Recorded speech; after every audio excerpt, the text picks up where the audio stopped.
10% ముస్లిం బీసీలు కలిపారు. ఏ జాగిరా మీ తాత జాగిరా ఎట్లా కలుపుతారు బీసీల ముస్లింలను? ఏ బీసీ సంఘం ఒప్పుకున్నది? ఏమైనా బీసీ సంఘాలు ఇలా బీసీలకు అన్యాయం చేస్తారు. ఒక బీసీ సంఘం మాడతలేదు. అరే రాజశేఖర రెడ్డి ప్రభుత్వము 4% రిజర్వేషన్ ఇచ్చి ముస్లింలను బీసీలకు గుర్తిస్తే హైదరాబాద్ లో ఘోరమైన అన్యాయం జరిగింది హిందువులకి. ఇలా జిహెచ్ఎంసీ ఎన్నికల్లో 30 మంది హిందువులైన బీసీలు గెలవాల్సిన స్థానాల్లో ఇలా ముస్లింస్ గెలిచి వాళ్ళ మీరు 10% రిజర్వేషన్ ఇచ్చి 10% ముస్లిం బీసీలు కలిపితే హిందువులు ఏ సర్పంచ్ గెలవాడు, బీసీలు ఒక్క కౌన్సిలర్ గెలవాడు, ఒక్క కార్పొరేటర్ గెలవాడు, ఒక్క జెడ్పీటీసీ గెలవాడు. రాసి పెట్టుకోండి. అయిపోయి ఓట్లు ఒక్కదికి వేసుకుంటారు వాళ్ళు.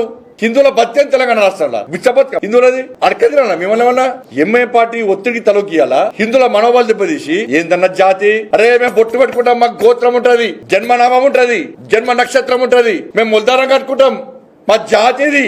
ఒక జాతికి ఇంకో జాతికి తేడా ఏందో గ్రహిస్తలేదు కాంగ్రెస్ పార్టీ ప్రభుత్వం. కేవలం ముస్లిం మైనార్టీల ఓటు బ్యాంక్ ద్వారా గెలవాలనుకుంటున్నది మన ప్రభుత్వం. స్థానిక సంస్థల ఎన్నికల్లో ఏమనే బీసీ సంఘాలకు అర్థం కాలే. మేము బీసీలను ఉత్తరిస్తాం, మాదే